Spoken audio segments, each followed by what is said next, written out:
It's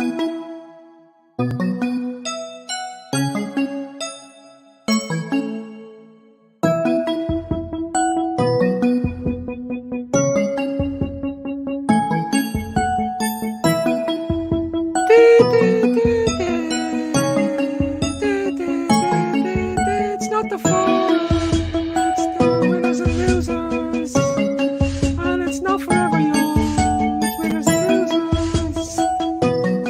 Yeah, it's just all losers. Everyone's a loser. Good evening and welcome along, of course, to the Winners and Losers podcast with myself, Phil Casey, there hosting tonight after a phenomenal night of football last night in the world of football. And joining me tonight, I've got beside me is Shane Davern, and below me, of course, is Ray Dicko Dickinson. And look, before we go on, you may have noticed this is my last Winners and Losers podcast, probably for the foreseeable future. I won't lie, I've been doing this nearly 10 years at this stage, and it's I've had enough. At some stage, you just basically get to say the same thing over and over again. It doesn't matter who's manager, who's playing. You start hitting yourself repeat. And yeah, that's about it. So, but I will... you're going full-time with the NFL betting, aren't you? Going full-time with the NFL betting and also into cornhole championships. This is my latest I'm developing a cornhole podcast. Cornhole, of course, being a phenomenal way of where you throw weighted bags into a fucking wooden box, and that's about it. But there will be something coming along once a month. I will be around once a month on something brand new. Well, it's not really new. Look, I won't lie. It won't be brand new at all. I'm doing bringing back a once a month podcast that you're actually not going to listen to. It's not even going to be live on YouTube. I'm going to be straight with this. We're bringing back Trippers Chats as a podcast, right? And for anyone who's been around the Trippers long enough, I've got some of the old heads back just to do the pod. So we will probably record like we used to do for 2.5 hours, and whatever we can put out without being sued. About 15 minutes worth of stuff. About 15 minutes worth of stuff over there. But we want everyone. We want everyone that's in the comments here, and anyone that's involved in either what's the telephone or what's the thing that the lads use these days. This is what I'm like. I'm way out of touch with young people. I'm so old now at this stage. It's over. Telegram, right? Is it? Telegram, that's what it is. Telegram, whoever's on the Instagram, whoever's on the Twitter, whoever's on the... No, we aren't on the Facebook, right? Whoever's there, we want your questions, suggestions, the whole lot, because that's the way Trippers Chats works. It's all about your questions, and it's all about your suggestions. It can be anything you want to lash it in. So, anyway, that's it. Trippers Chats making a comeback once a month. It'll be myself. It'll be a podcast only. And then after the night, you won't have to listen to my patter or brutal opinions or anything like that for a good while. I might pop in every now and then, but it's I won't be around every week as I have been for the last almost 10 years at that point. Right, and I'm going to go out on a high. I started this podcast when we were in the midst of Brendan Rodgersville, right? And we were struggling. And if everyone remembers the first 6 months, we'd gone the fourth season, into the second season, we didn't know which way the Brendan Rodgers experience was going to go. So at that point in time, there was question marks, and all I know is in the last 24 hours, the walls have come crumbling down. The LFC fandom, they're eating themselves at the moment. There's more factions and groups and hatred going on than I've seen in a long, long time. And I actually feel like Emperor Palpatine in the last Star Wars movie, where I'm just sitting there, just being held up by strings at this stage, watching the absolute hatred and heart going on. It's phenomenal. It's absolutely phenomenal. It's like it's what a way to go out on a high for me. Like, this is the best thing that could have possibly happened. These are gonna go the right way. But lads, we're gonna do winners and losers tonight. We could probably do a whole show on just players from last night's match, but we won't. And we'll keep to the theme of this. So Shane, I'm gonna give you first, and I want to give us your losers of the week. I want to know what your losers of the week is, because I think it's important to get this off your chest. Jesus Christ. Losers of the week is Liverpool as a whole. The team, the club.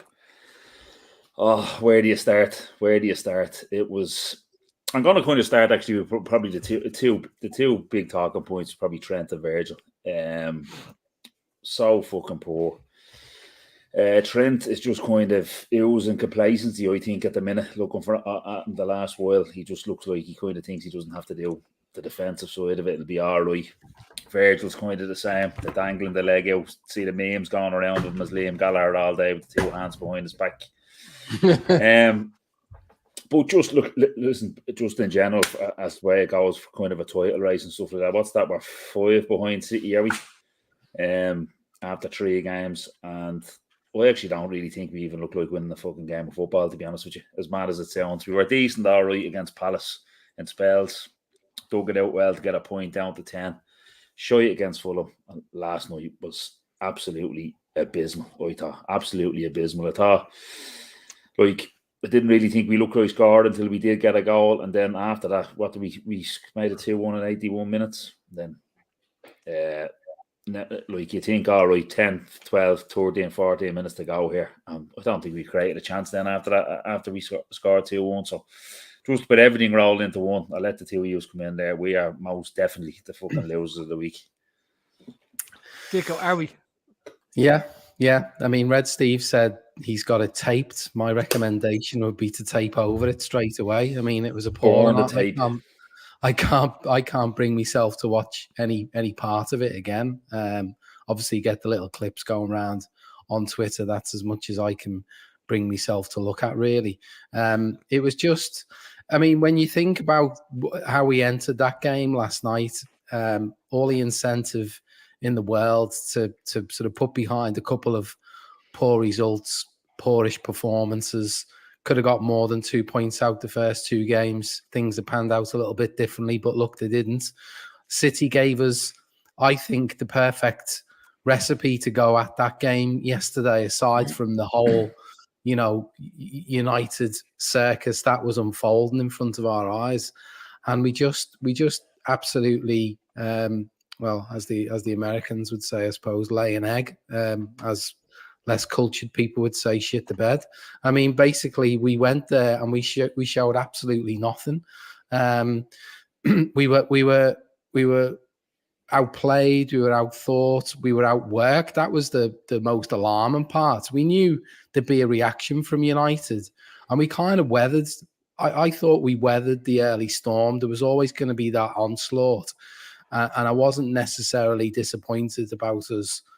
Being in that situation the first 20 minutes, understandable in a way, but we just never took control of the situation. We never said, okay, we I thought United potentially could have run out of a bit of steam, bit of energy, bit of belief, and we didn't allow them to kind of get to that point at any stage in the game. Maybe the last 5 minutes or so they were panicking a little bit because they could have let the result slip, but no, we were we're definitely, when you look at where the first 3 games have landed us now, an absolute mountain to climb.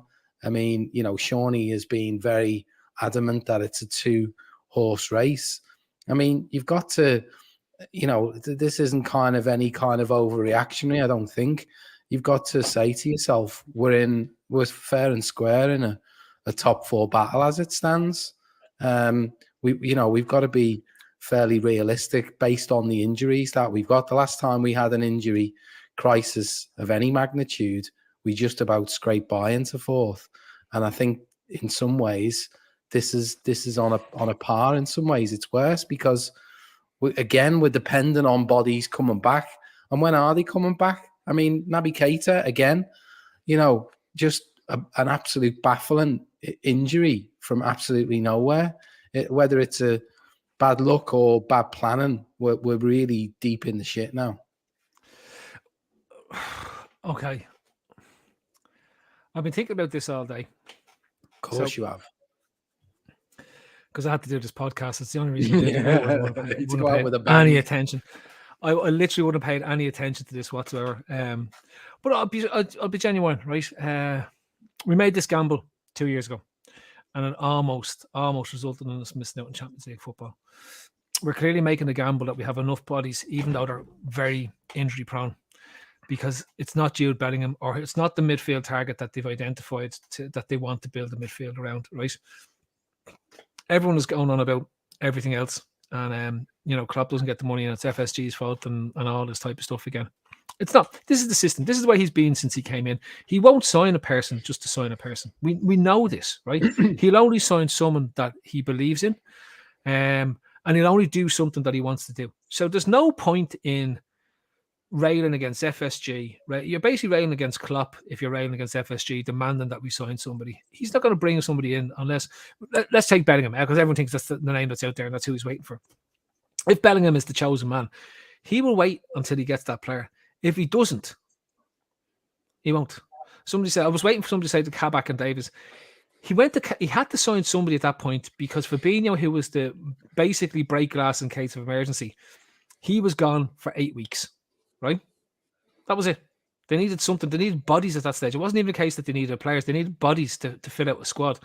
And then they found out that they may as well have played Nat Phillips and the other fella, Reece Williams, that we had at the time. So at the end of the day, right, if we're looking at what is it that's driving this malaise, really, fundamentally, it's not the midfield. I know everyone looks and it's the easiest thing to point at, right? The fall off here has been our abilities to maintain clean sheets. Okay? It's this single fundamental piece, and it's the crack in Virgil van Dijk. We've gone from the point where this guy was a one-man fortress, a one-man wall against teams, to someone now who's given up mistakes and given up errors. And in my view, I thoroughly believe that Van Dijk, whether it's conscious or subconscious, he'd gotten to a point in his career where he literally only had to look at defenders and midfielders and they'd forwards and they'd stop in their tracks. Now they feel they can take him on. And I don't know if Van Dijk is thinking to himself a wee bit, when was the last time he had that major injury? It was just before a major tournament. Holland are going into it as one of the pre-tournament favourites. This is his last chance to go to a World Cup. So you look at it, right? If we can't sort our defence out, it doesn't matter what we do in midfield. It doesn't matter what we do anywhere else. We need to build from the back. Klopp built this indestructible team and indestructible ways from building from the back. We all think it's about the front, but it's not. It's about the back. He made that so rock solid. We don't give up goals. We don't win. We don't do anything like that. We don't give away stupid goals. And all of a sudden, we're giving away the same type of goal and we're giving away the same stupid goal over and over again. If you want to go into the midfield, it's a gamble. It's a massive gamble, but we know that this is the gamble they're prepared to take until they get the man that they want. Just on that, Phil, I agree with you what you're talking about the defence and stuff like that. And I agree with you. I totally agree with you. It's how Klopp works, and we're using Bellingham as the example. That would be a fine. That answer is fine if you only need one midfielder. We're going to need 3 next summer, Phil. Probably. Listen, Davo, probably. So all my argument there would be, I totally get what you were saying. All my argument is that obviously, let's say, for instance, let's call a spade. Bellingham was number 1 on the list. There's a 2 or 3 or 4 and a 5, knowing how the club work. Maybe trying to bring one of them forward would be the thing. That's all I'm talking. I'm not talking about going out and signing someone off the road and just grab somebody to get somebody in. No. You've obviously have your plans there. You might have to move something forward, like we did with Diaz because Spurs moved him. That's move for him. That's slightly different. Bellingham is obviously number 1 probably, but there's obviously 2, 3, 4, and 5 there. And if you can get, if you like them, you're probably going to need to sign them next summer anyway. More than Jude Bellingham, more than 1. So that's all my argument beyond that. Do you not think that they've been lulled into this myth? And I've said this loads of times, and I'll say it again, right? Our reliance on Keita is now become such an issue, right? We expected after his uptick in performances last year, everyone was expected that this was the season that he was going to push on and really cement himself in midfield.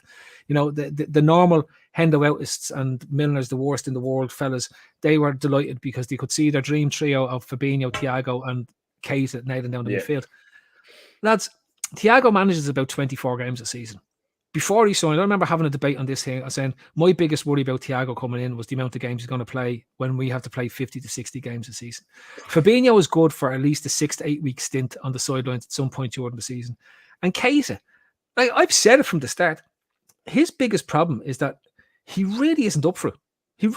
Like he's an immensely talented player. I got slaughtered by people here in the comments. I got slaughtered before for saying it was just like, oh, you're pro Brexit midfield and pro this thing. Honest to God, the guy is a myth, you know, and it's sad because I was really excited when we signed him, and I saw him. And I think there's a podcast that goes back, and I think you guys might have been on it when Jamie was on it, going way back, and we were starting saying who could potentially be the flops of these signings that we made that summer, and my prediction was Keita. So I was like, I didn't want it. It stuck in my mind, Phil. I think you were making predictions back when we were still, you know, we were still in the studio filming. It was that far back, you know, it was a long time ago. So fair play for kind of sniffing that one out. I mean, ultimately, it's got to the point now where it's gone beyond the joke. I think even Klopp's kind of maybe misguided faith in what he was going to become this season is probably now just sort of blown up, because he looked completely pissed off yesterday when he had to discuss what happened and the latest injury in the catalogue. I mean, I think he backed him. I think he backed on the basis that this was kind of a make or break season for Naby Keita as a player, as an individual, who in the last year of his contract, whether he delivered for us, you know, whether that resulted in another contract with Liverpool or a contract elsewhere, he had an incentive to play, to deliver on the pitch, because it was one way or the other, be Liverpool or someone else who was going to secure his next big contract. And unfortunately, it's followed the trend of the fact that the guy just isn't hungry enough to do what it takes to really kind of knuckle down and succeed, you know. And maybe we're being unfair. Maybe his body is just not up to the rigors of Premier League football, and maybe as inevitably his next move will be away from England. Maybe if he returns to calmer waters, his body won't be as you know, under as much pressure, and he'll be able to play, you know, 80-90% of a season. Just before you come in, just another thing on Fabinho. You're saying about he's always good for a 6 to 8 week stint on the sidelines. The problem with that is not just a stint on the sidelines. Now we've seen it time and time again. When he comes back, he's so slow to get back in any kind of a rhythm, in any kind of form. He almost becomes a liability. I mean, when he come on last night, I mean, he was running in treacle at times. You know, he was repeatedly fouled, but he just didn't have that burst to get away from other play, you know, from United players to actually, you know, spring it was generally a counter attack that he was trying to spring. His form is a real problem. He would have been another, you know, dependable in Klopp's mind for this season, and that's another thing that he's not being able to turn to. So the two things I want to point out to people on this, and it's key, right? And it's coming in. Why is there so many injuries? You know, one field signed in 4 years. I think you've got to remember one thing. Why so many injuries? I think one of the biggest challenges that I put to it is the lads seem to approach pre-season in the exact same way as we normally approach pre-season. Even though we had a curtailed window of summer in terms of to get the pre-season in, you had so many of those players playing an absolute meaningless dogshite international games all the way through June after a 60-game football season, right? So if you don't think that wear and tear on the body eventually lands in a pile up of injuries, particularly if the players themselves are prone to soft tissue injuries, that's what we're seeing at this moment. Look who we're talking about. We're talking about Thiago. We're talking about Keita. We're talking about Fabinho's picked up a knock before what's going on. Curtis Jones is a young fella. He's picked up a knock in terms of what's there. You look at our defenders. So Matip, he's always picking up injuries. Do you know what I mean? Unless he's rested in terms of what's there. And then you're left with, you're looking at going, okay, so what have they done? Jota, same hamstring again. He was playing in stupid games for Portugal. Stupid games, right? So you're looking at this. Then I look at the guys that we've brought in, and they're still like, so Diaz, as you know, my opinion on Diaz is looks great when you're looking at things, but so far failed to come up with the end product. He gets the goal against Crystal Palace, but like, here's the impact of no Mane. You look at Firmino. This is a guy that we've said on this, and I've said on. I thought as a top level, and I'm talking about a top level player, the one that he was 3 years ago. He's nowhere near that. You know, he's completely ineffective last night. You know, and we're relying on Núñez and we're relying on Diaz to be as effective as the players they're replacing, and so far they haven't. So if you combine them all, you look at, I wonder, did they go too hard in pre-season in terms, given the type of season that they have in front of them? And we're seeing this massive ramp up to happen through pre-season, and next minute you pick up all these injuries just before the season starts, which means that you've got to get your way through the first 4 to 6 weeks until you start getting players back, which is great until you realise you've only got 6 weeks until the World Cup starts and a break that happens. Now, I think somebody says we have the biggest number of our squad in the top 6 or top 8 isn't going to the World Cup. So they all go back out for another mini pre-season. And that to me, when I saw that, I was like, then it's even more ridiculous that they didn't seem to wind down the pre-season slightly, knowing that they're going to have a break that they don't normally have and that they can ramp it up again to have those players when they come back. There's lots of questions, but of course we're going to question it because we're not used to this. We're not used to this start. We're not used to this ramp up. We're not used to what's going on, and people are going to question it. But I would caution everyone to basically take a breath, because this is going to be one of the weirdest seasons on record.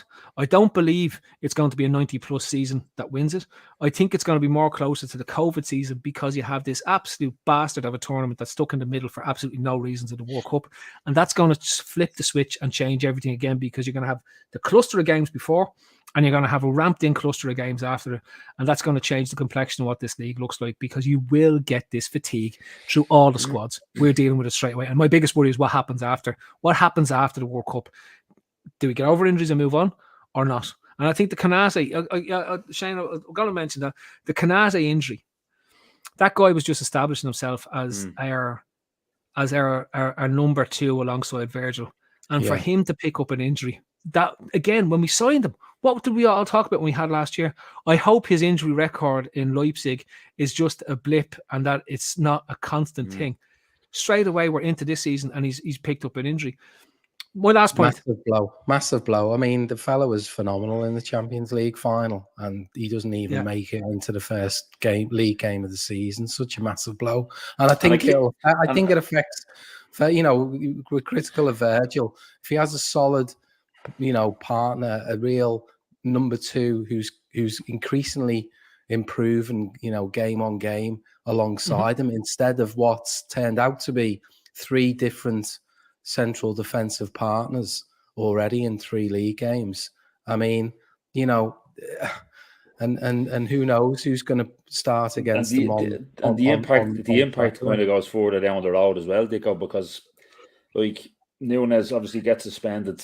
It's going to take him longer now to bed in, because he's not playing for 3 weeks. He's training. He's not playing. Who knows if he comes straight back in? Listen, for me, I was awful last night. But Klopp might have the hump on him that he stuck the head in your man and go, listen, you're not going straight back in. You're back in the bench and he's back in. Then you've Kanate, he's out. There's kind of a weird thing happening for some reason where we're not getting told how long players are out for now. Now, if that's a thing that the club don't want analysts from other clubs knowing that he's definitely out for us or he might be back, fair enough. But we don't know how long Kanate is going to be out for. And then, obviously, when he comes back, he's not going to be ready to go straight back in.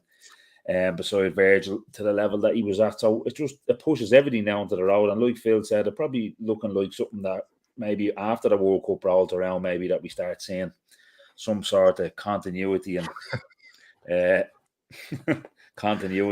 bit of fucking derail us. There, just in case anyone was wondering why I was waving. Yeah, David. Yeah. Shane Downs, I will say to you, yes, one thing. Diaz, show pony, hasn't got any end product, right? I'm just going to let you know that, right? 2, I think Carvalho gets Diaz's spot before the end of the season, right? I think Harvey Elliott is a great basis for your attack prong of a 3-man midfield.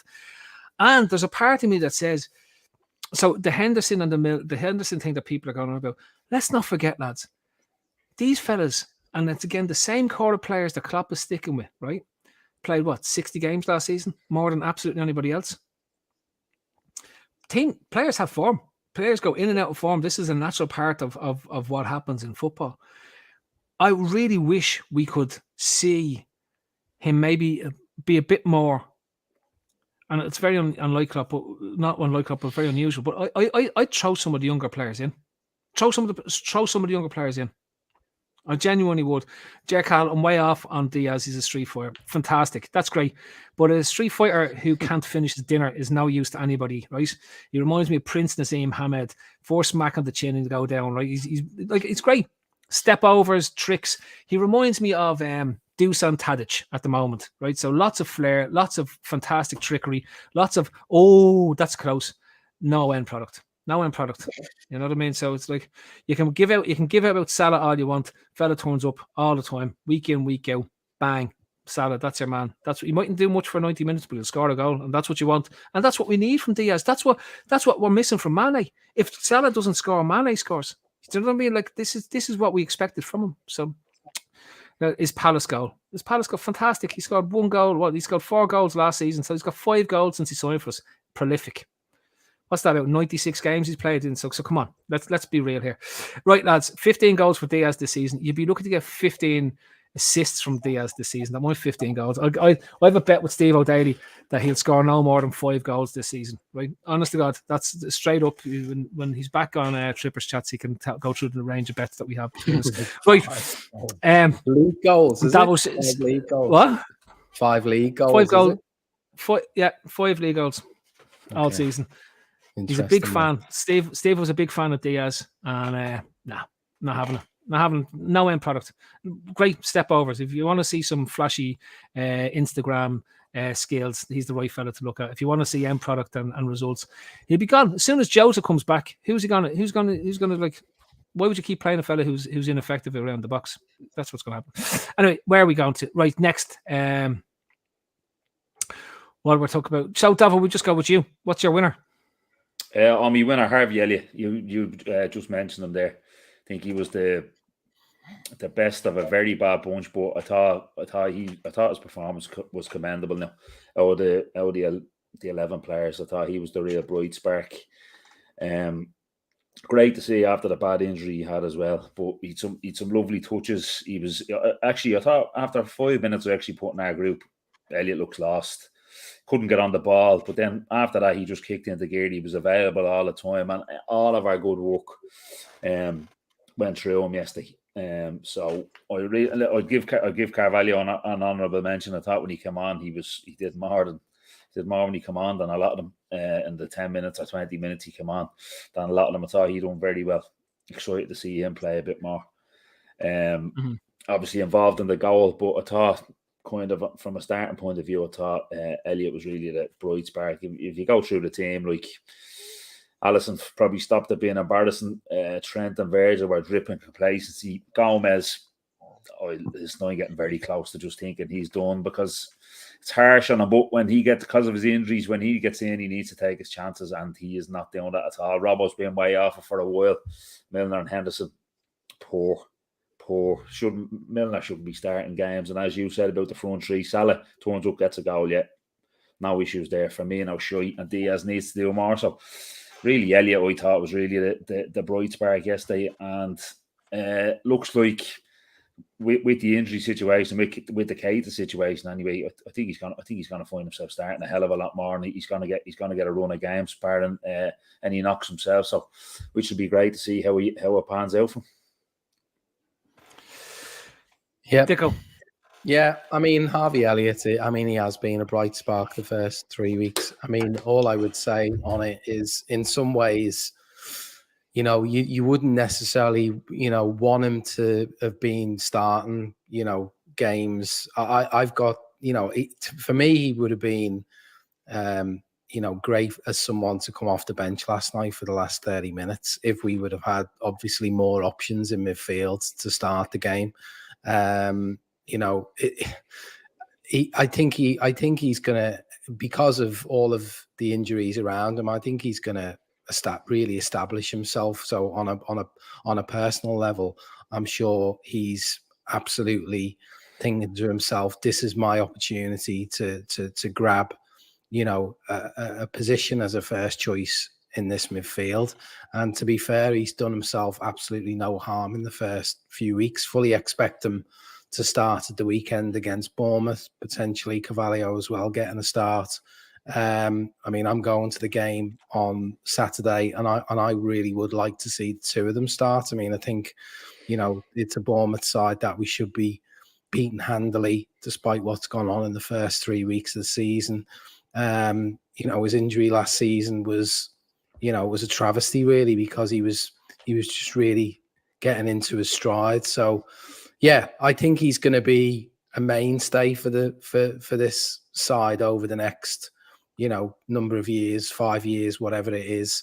I think, I do think going into the season, Klopp would have seen him challenge him for a place, wouldn't necessarily be an automatic selection.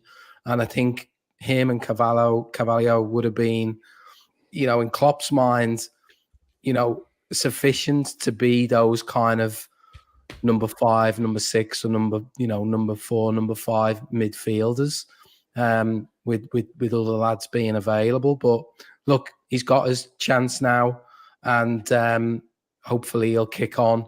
And if he could just maybe add a little bit of end product in terms of, scoring a goal here and there, I think it'll do his confidence no end of good, because I have noticed when he gets into shooting positions, he don't know whether it's just by bad luck or judgment or whatever, but he just never seems to get a shot on target. He always seems to get a block in. So hopefully he'll get a goal before too long, and that'll give him even more confidence, because I don't think he's lacking for it at the moment in many ways. You've covered him off. I think he's a lovely player. He's definitely one for the future, no matter what goes on this season. May Carvalho, I like to look at the young fella as well, and I'd like to find ways into. Again, the problem we have is, there's a natural way to put Carvalho into the team, and that's you take Firmino out and you put him into the top 3. There's potential to rotate Elliott and him in, through a game, just to throw defenses and throw players and just to pull teams out of position. Because one of the things that I think when you look at us, teams are a bit sort of aware of how we're playing and how we're setting up and how we're structured. And normally we've been very good at moving players and rotating players and things like that. So I'd put, and that's where I'd bring Carvalho into that front 3. Whether you move Mo central, your choices are limited. You go to play Diaz, Mo, or Firmino or Carvalho. So throw Carvalho in, and that's not being harsh on Firmino. I think Firmino can give us 15, 20 minutes playing League Cup games and play. He's a bench player. He should. Bobby should be basically the Divock kind of, position in the squad now. The only problem is he doesn't get a goal. Yeah, true. He's never liable to actually get a goal, but he might actually contribute something and disrupt them and set something up. But some of his stuff last night was just so frustrating. The one where he just scoops it up in the air when we turn the ball over in a really dangerous area. I mean, you just want to punch something, don't you, when you see stuff like that? It's so maddening. He's like, I think we've all enjoyed the time, if you sort of talk about, being sentimental and whatnot. I think the majority of Liverpool fans have loved the ride that Bobby's been on with us over the years. But I think we just have to face facts now that he's no more than a bench player, really, League Cup star and stuff like that. Yeah, absolutely. I mean, he's a spent force as far as being up to our stands. Don't know what his next move potentially could be. He's been a brilliant servant. He was part of what was an electric front 3 for such a long time. But his days are numbered for me. And as soon as Jota's back, as soon as Nunez is back, his minutes will be severely lacking, I think, this season. Kev O'Sullivan says he should be sold this week and replaced with a forward this week. I wouldn't shed a tear. I wouldn't shed a tear, to be honest with you. It's not going to happen, though, If they sold him this week and replaced him with midfielder, I think we'd all be happier. And I don't mean that in a bad way. It's like if we sold him Keita this week and replaced them with 2 midfielders, Davo will be a lot happier, because then we get 2 midfielders in, then we get Sonny Bellingham next year and you have a whole new midfield. You'd be absolutely over the moon, Davo. And that list is gone then of midfielders. All finished. Yeah. Scratching them all off. Finished. You get all 3. You get all 3. Bang, bang. Job done. Right, we're all done. Let's go again. But I don't know. I genuinely don't know. At this point in time, I'd like to see, why not do something different? If you can't change things around in these moments, then it's harder to change. It's like it's easier to do stuff when things are going really well for you and you can bring players in and bring players out, right? But when something isn't happening for you in the system and something, and you're searching for moves and all that type of stuff, like there's a whole mentality piece. They just need, and I'll be straight with you, what that team needs at the moment is to win 1-0, keep a clean sheet, right? And score and just score a goal. It doesn't matter if it's the 95th minute, right? Just score a goal, just to get that, that thing that clicks on, because it's just that. Oh yeah, we don't concede goals, we can score goals, and even if we only score one, we can still win games. When was the last time we won 1-0? I can't remember the last time we won 1-0. I genuinely can't remember. You can't win 1-0 when you keep going 1-0 down, can you? Yeah, Fact. But that's what I'm saying. I can't remember when we last won 1-0. And if you remember the year we won the league, we had loads of 1-0s. Yeah, the year before that, when we went close with City, we had loads of 1-0s. And I remember Shawnee saying it way back. I think it was the year before we won the league, saying, now when we concede a goal, you're never worrying about. Sorry, now when we go 1-0 ahead, you were never worried about conceding a goal. No, do you know what I mean? It was almost job done. It was you were 90% there when you went 1-0 up when we were at our sort of dominant best. Yeah. I think we won 14 games by a goal in the year we won the league. Yeah. So it's like that, and that generally is the bedrock for a title challenge. I will say I don't think there's any hope in hell we can win the league now, right? You can't win a league in August or September, but you can lose one. And I think sadly, despite my own optimism that we'll still probably end up second, right? I still think that we've already dropped too many points, because we'll get another dodgy spell at some point during the course of the season. Which is look at Phil. The next three is, well, it's Bournemouth, Everton, and Newcastle. In between, really dangerous game. Yeah, I don't think that's normal season. In a normal season, Davo. Well, say normal season. In the past few seasons, we'd be going round here, and we'd all be predicting 9 points, wouldn't we? Let's face it. Not now. Not off what we're coming off. If we get a win and 2 draws, we wouldn't be totally shocked, would we? 5 points. No, I think we'll get 7. I think we will get 7. I think either Newcastle or Everton. Because Lampard's probably on the verge of getting. Is that Everton match in Anfield or in Goodison? I think it's a Goodison, because we're playing 2 home games in a row, so I think it's a Goodison then after that. Yeah, well then that's probably where you drop 2 points, because the pitchforks and everything will be out. All the Shelbyville lads will be all out trying to get onto the pitch and get Lampard and kill him and everything before the match and string him up and all that type of stuff. Champions League is back next week as well, or 2 weeks' time as well. So that's midweek as a start. Back in the mix, yeah. So let's hope some of them injuries start easing. Yeah, have they even done a draw for that? The draw's Thursday. Yeah, the draw's Thursday. Jeez, I hope they'll need to get onto Ryanair quick then if they need to book the flights for that starting the following week. Like it's got to be quick turnaround in terms of this is ridiculous. That goes back to my earlier point. This is the ridiculous of the season. Right, Dicko, who's your loser of the week? Loser of the week. Well, we're on a Liverpool quest tonight. So I think someone actually. I don't know whether they were just kind of preparing this, but someone lobbed it in the chat there. Loser of the week is Klopp. But yeah, Zupdog, spot on. I think it was Klopp, loser of the week.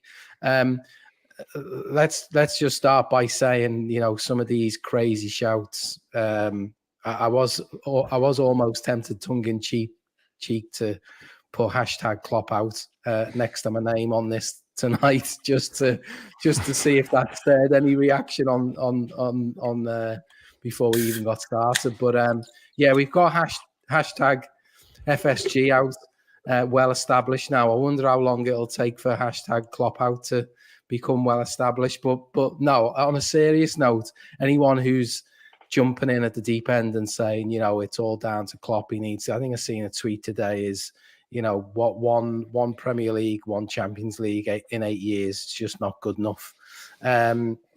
Just going completely off at the deep end. The reason why I say Klopp is the loser is really because essentially he had a plan going into the pre-season, coming into the Charity Shield. we looked like, all guns blazing. We looked like we were on course to really hit the ground running going into the new season, and all the best laid plans in the world that Klopp had. I was mentioning a little bit earlier the likes of Elliott and Carvalho coming through as maybe 5th choice, 6th choice midfielders. All of that, by the 4th game of the season, has just gone completely out the window. And we're looking at maybe starting those 2 lads on Saturday out of necessity more than anything else. Whatever it is that's going on behind the scene, and none of us know. We've all these ITKs and people speculating about the club not backing him or Klopp being a yes man, and all of this stuff that really no one has proper foundation. It's just all speculation and opinions. But the reality is whether he wants someone in this transfer window or not, the fact will be it won't be his plan A, probably not even his plan B. I mean, he is everything is up in the air, and for that he's ultimately the loser, because he's now got to try and pull all of this madness together to stop us from A, losing complete touch with Manchester City, and B, if we don't get our act together over the course of the next 3 games, actually kind of being in that kind of malaise that we would have been in years gone by, where we're just struggling to break into the top 4. So Klopp definitely my loser of the week, and you've seen a little bit of frustration coming out after the game, even immediately after the game, where he goes over to Bruno Fernandes, who was at his absolute cheating best yesterday, by the way, getting booked for a dive, how he didn't get a second yellow card for hanging on to that ball and then trying to pretend that someone took a swipe at him to get the ball off him. I think it was Salah or maybe someone else in the end. But yeah, Klopp showing his frustration at the end, little clip of him going up and almost kind of the passive-aggressive kind of grabbing the neck and whatnot. But hopefully he can keep a lid on it, keep a lid on the emotion, regather us for Saturday. But yeah, he's had a bad week. He's had a really bad week. Just before you jump in, Shane, I just wanted to, just for anyone that's watching at this stage, this is an important announcement. Did you know that browsing online using incognito mode doesn't actually protect your privacy? That's right.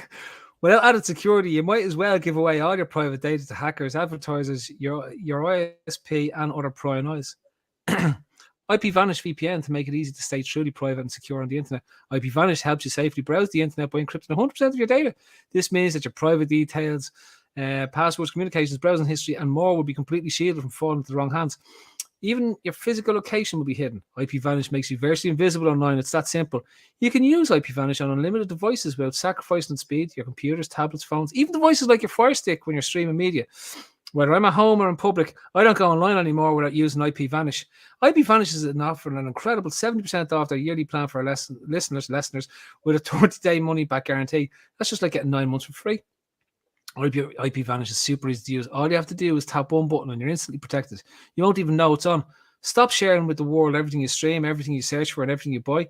Take your privacy back today with brand rated 4.6 out of 5 on Trustpilot. So go to ipvanish.com/daytrippers and claim your 70% savings. That's ipvanish.com/daytrippers. Wasn't that good? That's very professional, is it? Right now, hang on a second. I've got something else. This is because this was done to annoy me. So, and now a word from BetterHelp. How well would you take care of your car if you had to keep the same one your entire life? That's how our brains work. We don't treat them that way. How we care for our minds affects how we experience life. So it's important to invest time and care into keeping them healthy. I haven't read this. There are plenty of ways to support the healthy brain, like learning a new language or taking power naps. There's also BetterHelp online therapy. A lot of us know someone that needs help at certain stages in life. We could do with someone to talk to. Selling points. BetterHelp is online therapy that offers video, phone, and even live chat only therapy sessions. So you don't have to see anyone on camera if you don't want to. It's much more affordable than in-person therapy, and you can be matched with therapists in under 40 hours. Our listeners get 10% off the first month at betterhelp.com/daytrippers. That's betterhelp.com/daytrippers. That's 10% off. And honestly, outside that, right, absolutely go there and talk to somebody. It is important to talk to people if you need to talk to them. Anyway, so that's IP Vanish.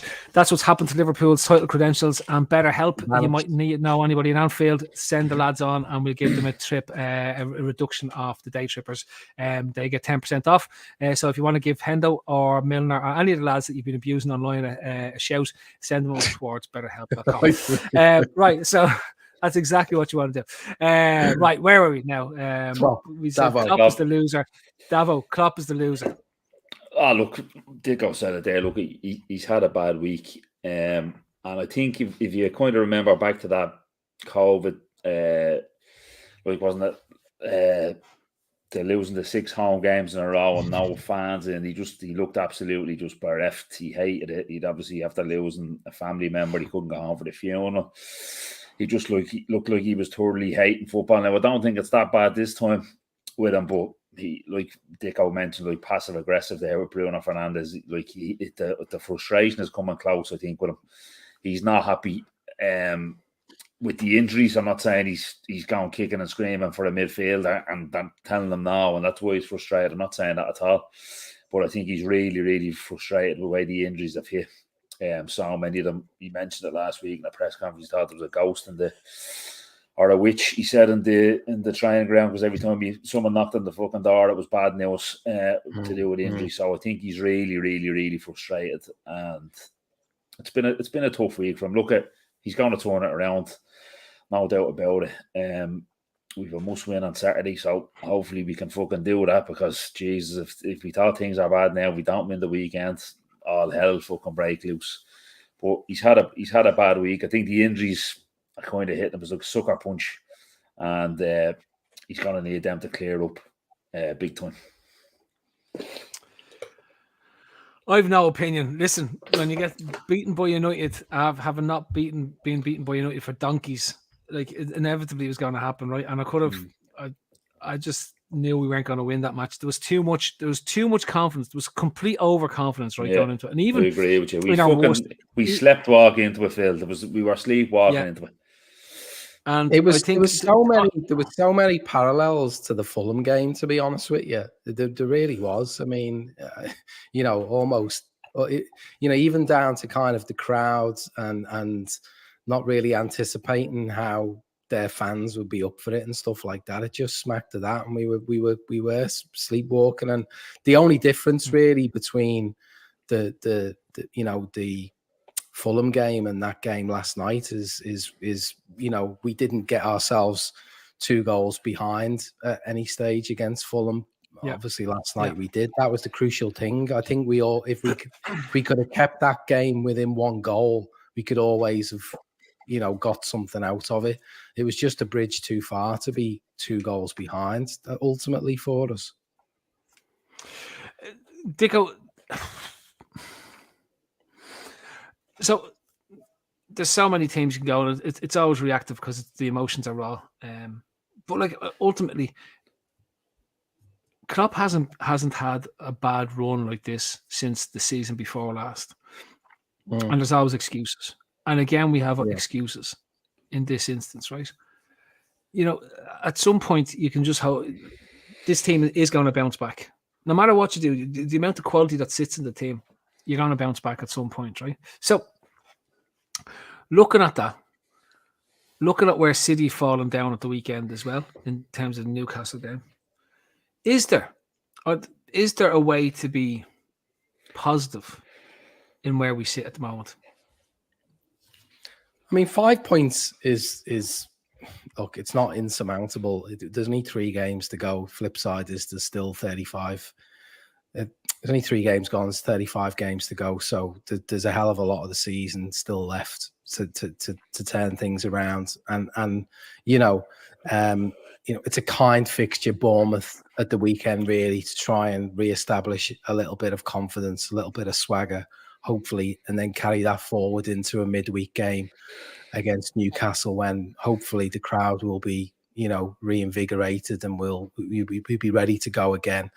I think almost a Saturday into, I think it's Wednesday, will actually be beneficial to us. Or Saturday into Tuesday, but I think, weekend into midweek, I think it could help kickstart us. The way this season started has just been, it's just been really strange to go from, the 12:30 Saturday into 2 Monday night footballs. And then, the performances, it's just been very alien. It feels very strange as a Liverpool fan right now. And I there is that glimmer of hope. I'm hoping upon hope that Palace can pull out some kind of repeat of last season, pull out some kind of repeat of as to what they did against us in terms of the danger on the counter attack. City leaked 3 goals there against Newcastle on Sunday. There is hope that that they could drop points again. Look, if we went into, if we got past 4 games and we were, say, only 3 points behind Manchester City, we wouldn't feel too bad about things. But look, it's all about Saturday now. It really is, and hopefully, in Klopp's, in Klopp's sort of press conferences and stuff Friday and whatnot, hopefully that his message is just for the fans to get behind the team, and not to dwell on some of the negative stuff around, as Davo says about, witches and whatnot, all this kind of stuff creeping into his conversations with the press and whatnot, because that people will just jump on that all day long and try and ratchet that up. So no, I think we've there is a little, like, it's not all doom and gloom, but if we don't win Saturday, leaving that stadium,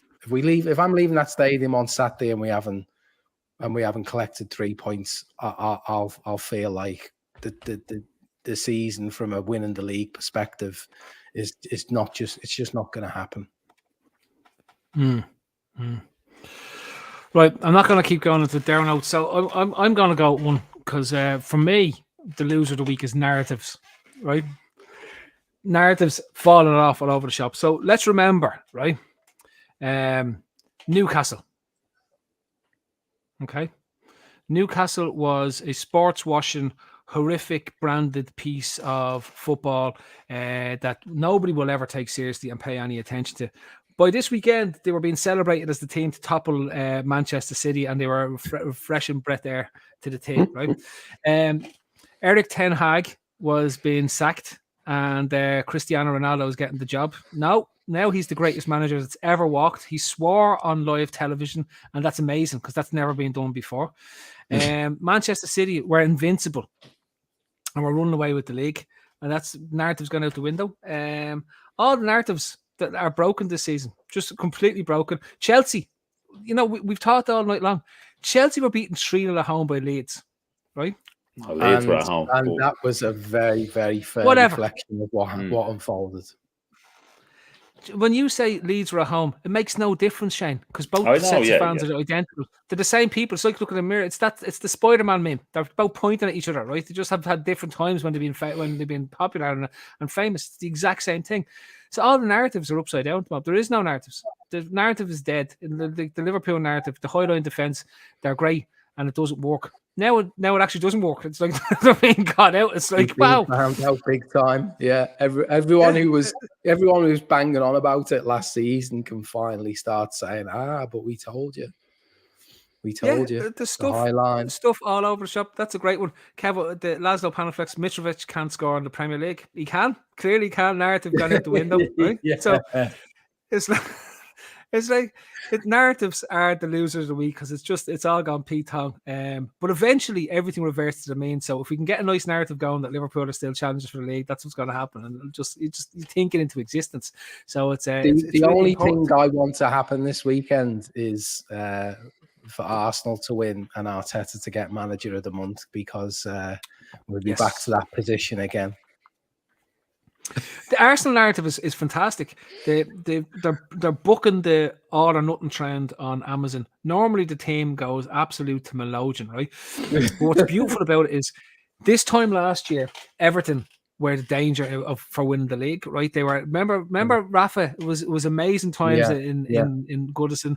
They were going to win the league. They were going to finish above Liverpool. Arsenal lost the last. They lost the first 3 league games, didn't they? Well, they were bottom after 3 games. Yeah, they were bottom after 3. Yeah, they were, and then they were third at one stage with the Champions League wrapped up, and they still managed to finish in the Europa League spots. So people just step back, breathe a bit of reality, realize that all the narratives at the moment, this is the first act in the movie. The first act in the movie has to throw everything on its head. Otherwise, you don't have a movie. Otherwise, you don't have a narrative. Otherwise, it doesn't make any sense. You can't have a soap opera without the soap part, and we're in the middle of being washed with Imperial Ladder all over ourselves, right? And it's set. This is the tone for the season, right? So narratives are the loser, but trust me, they'll come back as the winners, and that's what we need to just embrace this, embrace the fact that we lost United, but the payback for losing to United means that we'll probably beat them for the next 10 times in a row, and that's fine. That's okay, right? It's eventually going to happen. I think part of the problem for us as Liverpool fans has been that we have had these gaps. We've had the Saturday into the Monday. We've had far too long to overthink and overanalyze our own performances, other performances, to fill the gap, to watch games like Leeds against Chelsea and even Brighton's performances so far this season have been excellent. We're forming all of these opinions of the new order in the league sort of thing 3 games in. I do think, I honestly think, the fact that we're going to have 3 games now in the space of a week or 8 days or whatever it is going to help us kind of get a little bit more grounded with how this, we're going to quickly go from 3 games to 6 games completed, and it hopefully will help us get a little bit more realistic about what teams are actually about this season. And that's when the other teams that are suddenly amazing at the moment will start struggling, because it's teams that are used to the go, right? They'll eventually find their flow. That's just what happens. Go, you find your flow.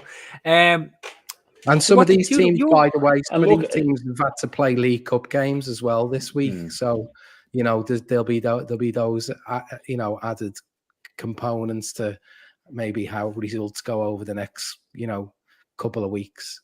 And I'm sure there's other maybe City fans, United fans, opposition fans are kind of looking at us going, yeah, look, they've started bad, but they'll click in and they'll turn it around and go on a run. And now it seems far away for us now after how bad last night was, but it's probably going to come. Exactly. Now, have we missed that one? Ray, winner.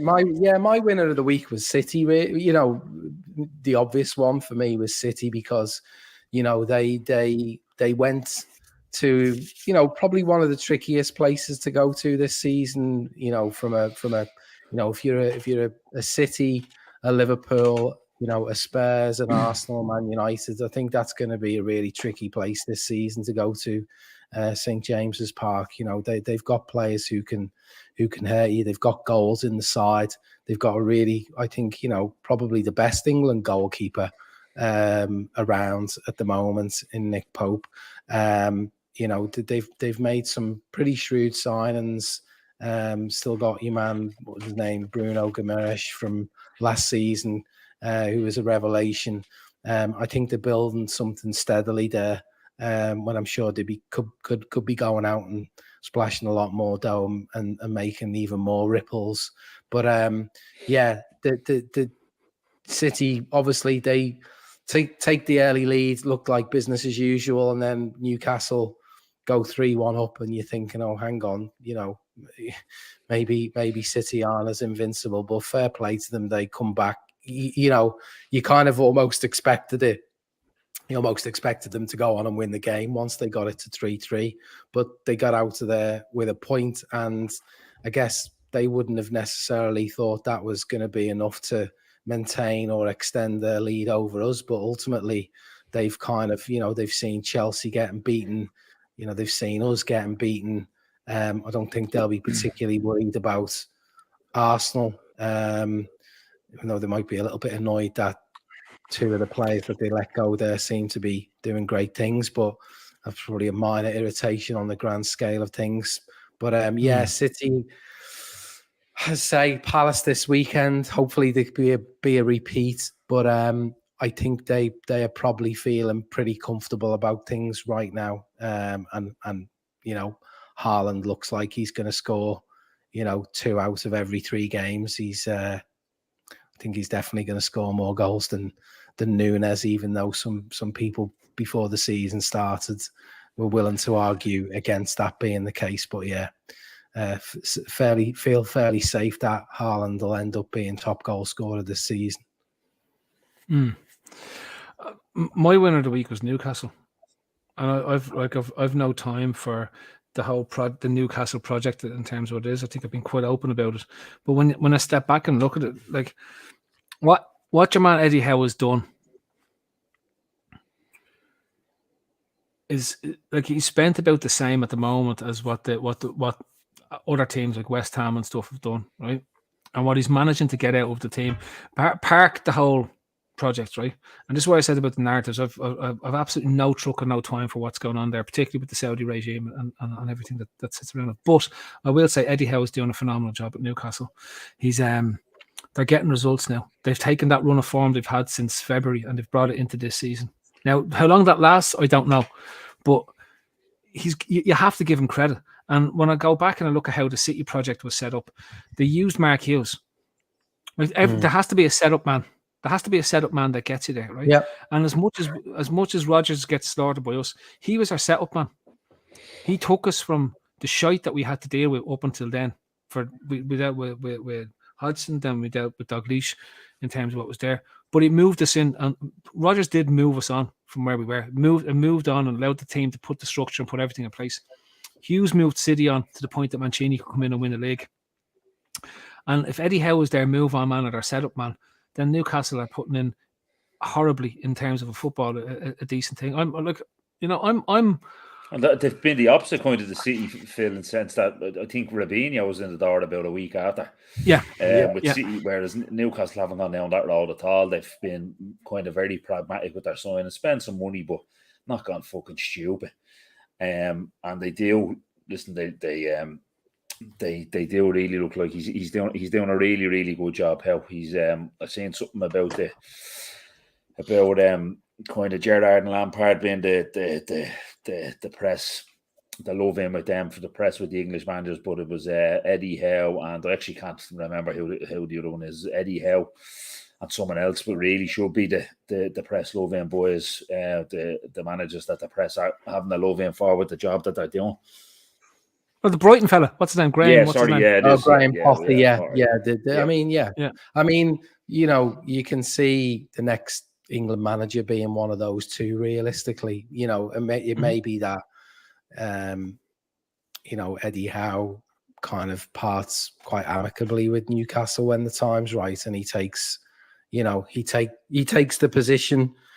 Gareth Southgate vacates, and then Newcastle bring in the name that they probably feel like they're going to need to really kind of kick on to the Manchester City levels in terms of attracting all of the big stars, and Graham Potter at the same time doing great things.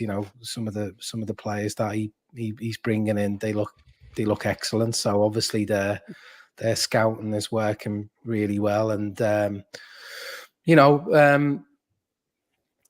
I don't know. It's a bit of me still feels, I'm very anti towards, what the likes of City and Newcastle stand for. And, I don't really I'm not really kind of looking forward to the prospect of, Newcastle being up there in 3 or 4 years' time on the basis of what we kind of knows what's likely to come. And that's not just because, we're going to lose potentially our position in the pecking order. It's just how they inevitably are going to be able to kind of conduct themselves. Do you know what I mean? It just doesn't sit right with me. I'd almost wish, a Chelsea or a Man United to come back in some respects. Where you have that established, like, again, it's because we sit in a privileged position of where our football club has been for the last 40, 50, 60 years in terms of where it is, and you don't want to lose that position. And we've only got ourselves back after having such a lull in terms of being a real true contender within the course of an average season. But this is part of my reason why I've become very disenfranchised with football. You can just see where the whole global football piece goes. You're going to have a series of these teams that either are front ends for nation state funds, and that's all it's going. It's being bankrolled. You're going to need to be that very soon, Philly. You're not going to be competing.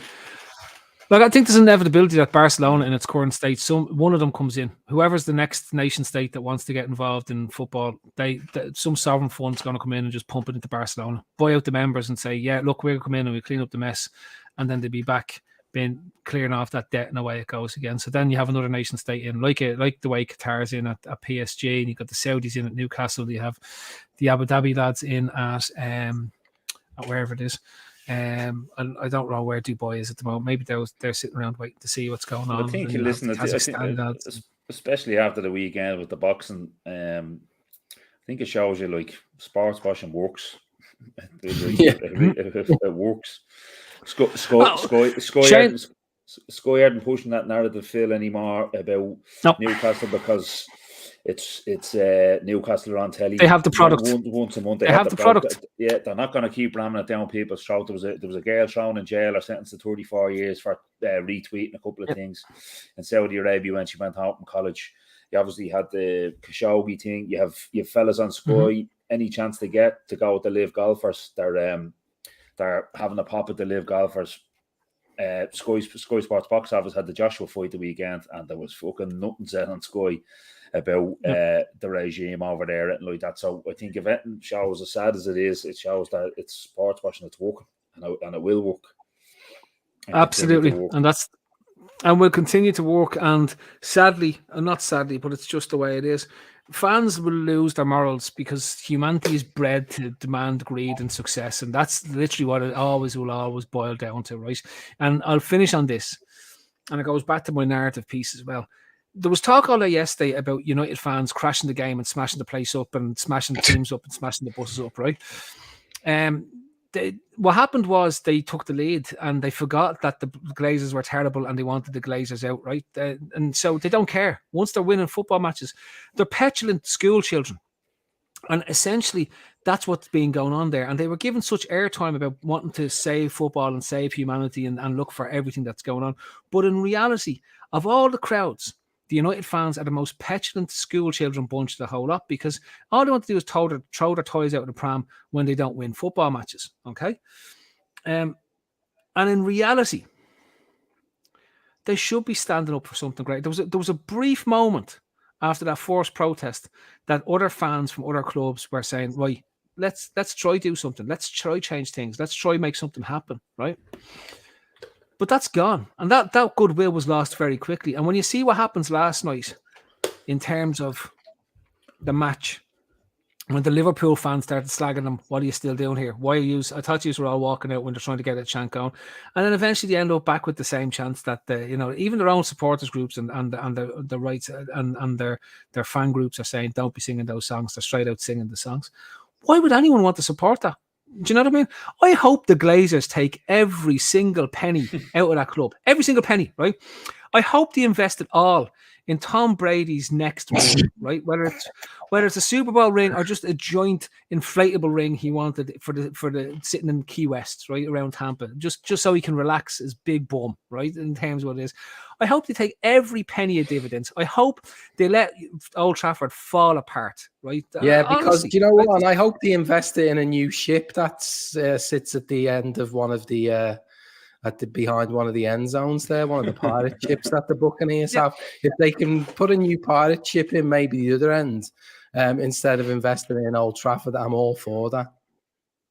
Yeah, perfect. I'm fantastic, right? They should knock part of the stadium down and not even fix it. Just say, we want to fix it. You know the way the lads and the Mediterranean used to just half build a house so as they didn't have to pay the property tax because the house wasn't finished, right? That's why you used to go to Spain and see all these half built houses along the road as you came in, right?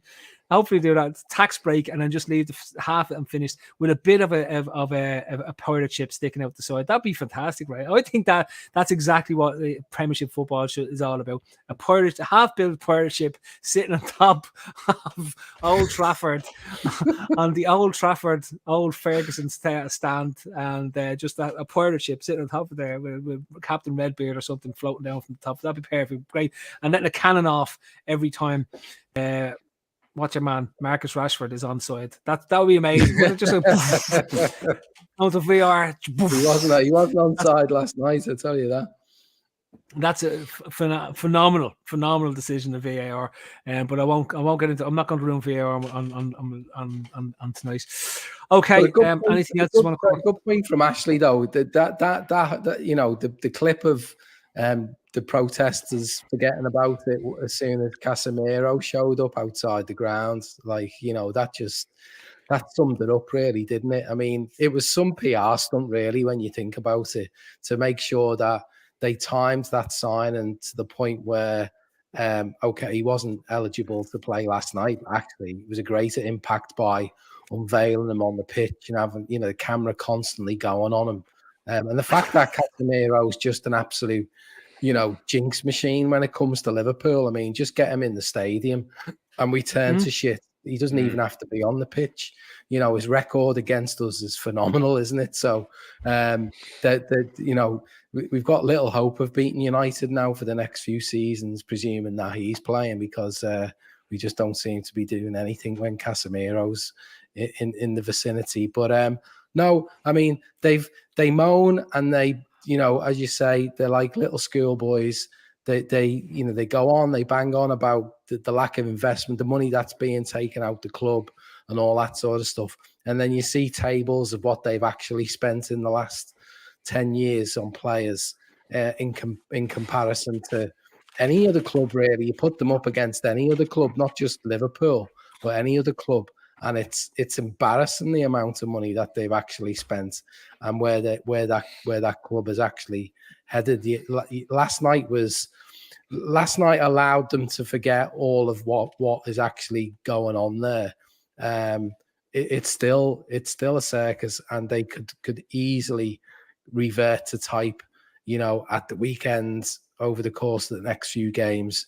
You know, don't bank on them suddenly this being the big corner that was turned, because I wouldn't believe it for a second. It's still a dysfunctional, you know, dressing room, whole kind of top to bottom of that club. That didn't change on the basis that they beat Liverpool last night 2-1.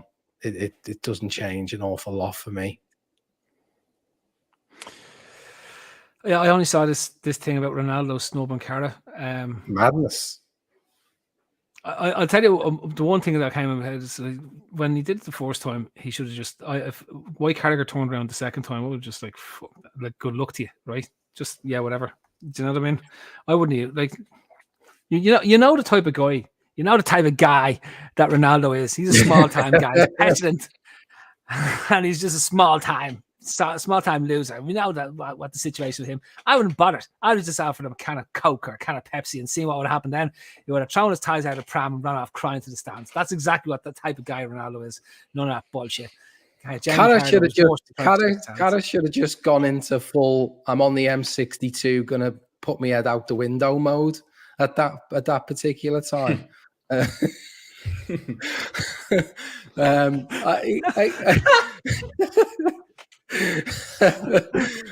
Doing Nunes on him. Just Yeah, let him have exactly. it. Yeah. Just let him have it because it was so disrespectful, wasn't it? But look, what do you expect from Ronaldo? He's the biggest child in that club, isn't he? Let's face it. He's the Gary symbol. Neville, He's the symbol of United. Gary Neville saying he's the man who should have took the bull by the horns last week when everything was falling apart. Just totally laughable. I mean, as if Ronaldo would have an ounce of that in him to actually galvanise a dressing room.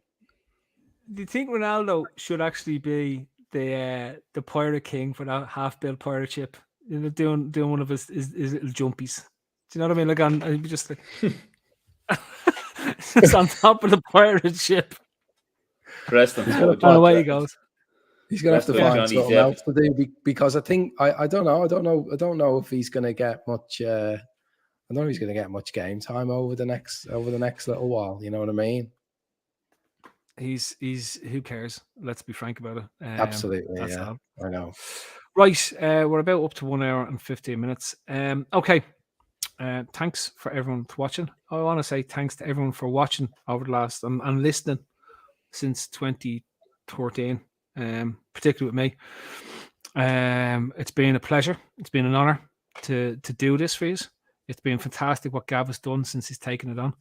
As I said, I will pop in and out every now and then, but I need to take this break because I just don't enjoy football anymore, and that's just genuinely what it is, right? I'm spending way more time watching racing, not horse racing, cycling, and American football. So if anybody wants to talk about American football, Go Bears. You know where to find me. Yeah, go Bears, bear down. And then last but not least, I just want to thank I want to thank all of you guys for coming along and being part of it. It's been fantastic. It's been a fantastic ride, and I'll hopefully have a couple of you on Trippers chats once a month when I want to bother doing something at all for Gav. So that's been it. This has been the Winners and Losers podcast. There is, of course, the link. Where's the link? Hang on, I have to do this thing in the jig with the link. Where's the Bobby thing? I can't find it. Right. And links in the description anyway, Phil, I think. The link's in the description. It's help Bobby to walk in terms of what's there. So if you can donate a few quid, absolutely do. And it's been a pleasure. It's been an honor. It's been everything that I can possibly say. Thanks again, and I'll see you all in Trippers chats. That's show business. That's show business, baby.